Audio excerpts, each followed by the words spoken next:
Hello mga idol. So ngayon nandito ako sa aking kaibigan na si Saldi para ipacheck tong aking signal light ng motor kasi di siya masyadong gumagana. So ngayon ay ipapakita ko sa inyo yung kanyang mga diskarte at mga paraan paano niya ayusin tong ganitong signal light na may signal light siya pero di masyadong gumagana. So ayan, sana subaybayan nyo hanggang sa matapos yung video, and please wag nyo kalimutan mag-subscribe. So ayan po ay kinukuha niya na yung, tinatanggal niya na yung screw dyan sa may switch ng signal light para i-check.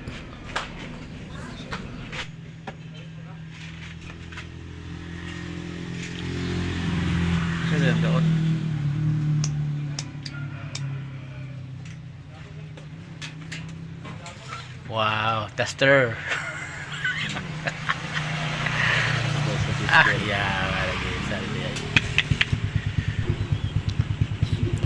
So gumagamit siya dyan ng kanyang tester. Yung isang dalawang dalawang terminal yung tester niya, positive tsaka negative. Yung isang polarity naka-clamp sa ground. Yan, nakikita mo yung isa naka-clamp sa ground. Tsaka yung isa namang polarity, yung niya positive, ay yun ang tinutusok niya doon sa positive na supply. Tingnan niya kung may kuryente ba na dumadaloy. So napansin niya walang kuryente, so binuksan niya yung titignan niya yung wiring sa may headlight banda. Kasi nandun ang mga wiring ayan, tinatanggal na niya yung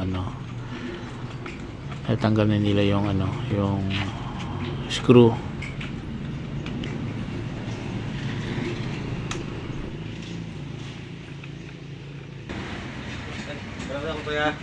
Sabi ko natulog.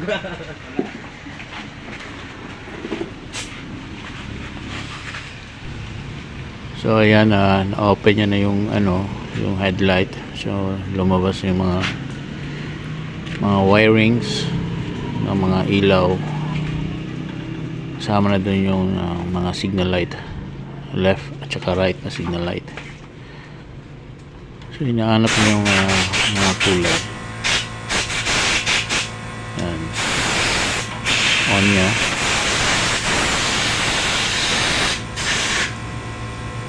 Pagka-on niya, walang kuryente pumapasok. Pero pag yung hazard naman i-on mo, ayan, okay yung hazard. Wala problema yung hazard na linya. Pinagtataka niya bakit wala yung left and right. Pag liliko ka sa left and right na signal, wala. So yun yung nahanap niya ngayon. Saan problema? Sa mirror.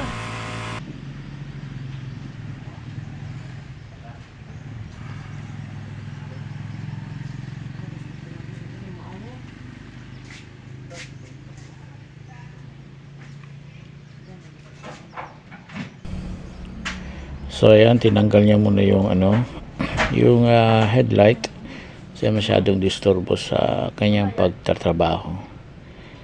Meron siyang alalay dyan na bata, tinuturuan niya yung mga basic lang na mga parang alalay niya. Yan, bata, kaya yata yan, parang pamangkin niya yata yan. Tinuturuan niya paano mga basic na mga repair kasi wala namang klase ngayon, basic repair sa motor. Walang klase ngayon, kaya yun, tinutulungan niya yung tito niya.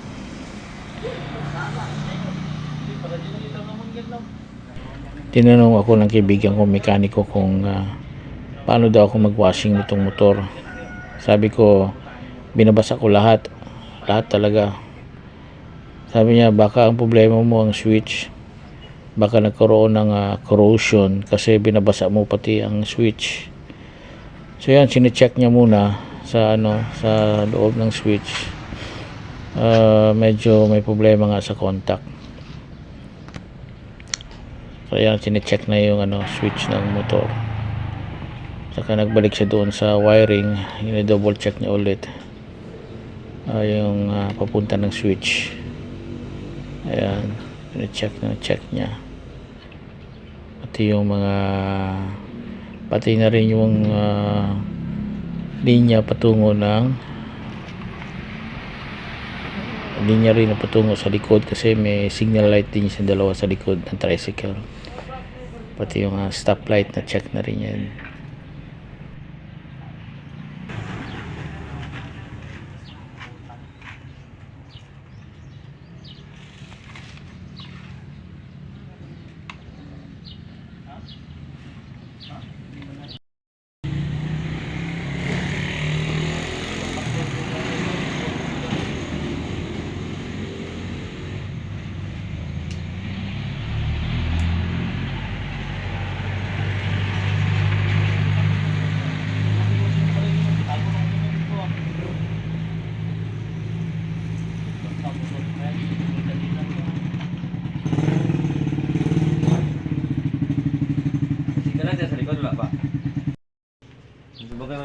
Diyan, binuksan na yung switch talaga, yung mismong switch, yung may connection na talaga doon sa, ayan, yung parang may maliit na board. Ayan, kiniskis niya ng liha. Ayan, kiniskis niya, so inayos niya. Ayan, ang daming corrosion niya, kulay berde na corrosion.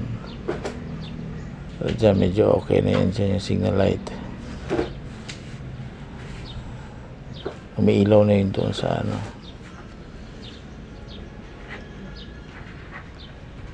Ayan, umiilaw na yung parang indicator sa may panel board ng, ayan, umiilaw na.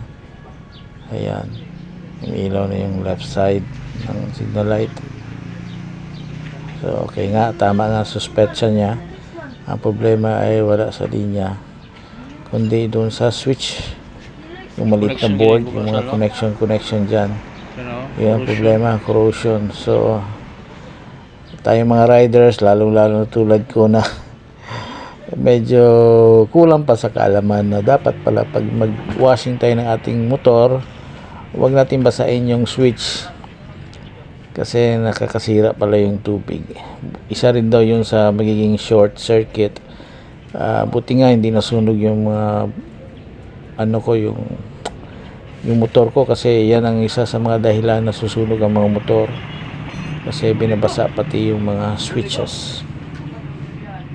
Ayan, inaayos niya na. Inaayos niya yung mga switch. Kinikis-kis niya na para maging malinis, matanggal yung corrosion. Ayan, binalik niya yung switch.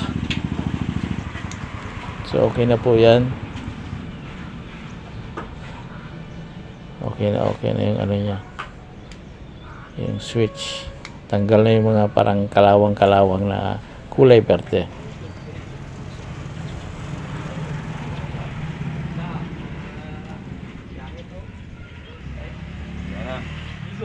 Sige daw. Wala. Good. Tigas. Mag-function siya, gisana na gina. Tapos, taana boss, sa likod. Oh.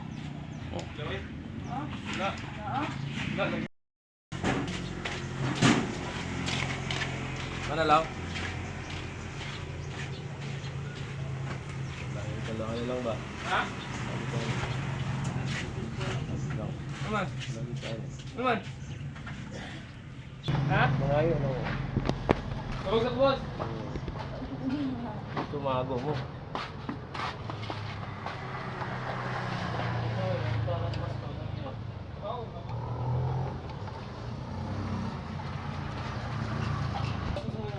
Wala sila building. Ano daw, maman yun? Sigat long.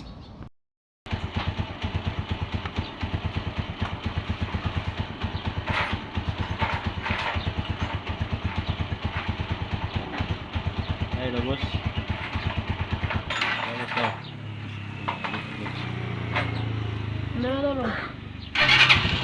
Ano. So, binalik niya na yung mga headlight. Check niya yung mga connection, yung low and high beam. Check niya na. Sana boss. So, thank you so much for watching. Please do not forget to subscribe and like my video para sa another video like this. So, ingat mga idol. Thank you for watching.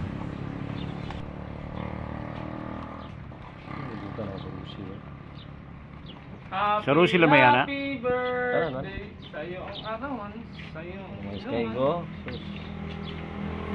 Balik sa wire ba?